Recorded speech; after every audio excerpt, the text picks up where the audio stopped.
ठाकरेंच्या शिवसेनेचे माजी आमदार वैभव नाईक शिंदेच्या शिवसेनेमध्ये येण्याची चर्चा स्थानिक पातळीवर आहे। त्यावर उदय सामंत सकारात्मक असल्याचं पाहायला मिळत असून नारायण राणेंनी मात्र यावर संताप व्यक्त केलाय। उदय सामंत माझे सल्लागार नसल्याचं वक्तव्य राणेंनी केलंय। त्यामुळे नाईकांवरून कोकणामध्ये माहितीमध्ये ठिणगी पडण्याची चिंता आहे। उदय सामंत माझा ॲडवायझर आणि आमच्या घरचा करता नाही त्याचं ऐकायला कळ उत्तर आहे।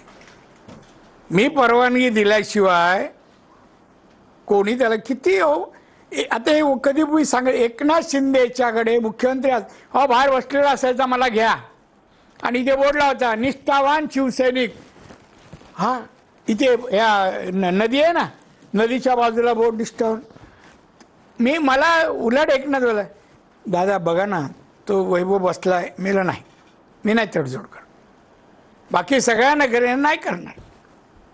मरे तू केवढा आहे मला 59 वर्ष राजकारणात झालं आणि मायाबद्दल काय बोलतो तू लायकी आहे तुझी तुझ्याबद्दल कधीही मी अजून वाईट विचार केला नाही अजून।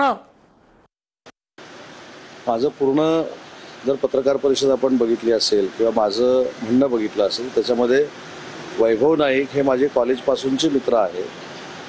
माझ्या कॉलेजच्या मित्रांना चांगल्या लोकांबरोबर काम करावं असं मी म्हटलेलं आहे। त्याच्यामध्ये मला काही वावगं वाटत नाही कारण शेवटी शिंदे साहेब सांगतील तेच आमच्या पक्षामध्ये होतं तेच शिवसेनेचे मुख्य नेते आहेत आणि राणे साहेबांच्या सल्ल्यानं जे काही करायचं ते करू।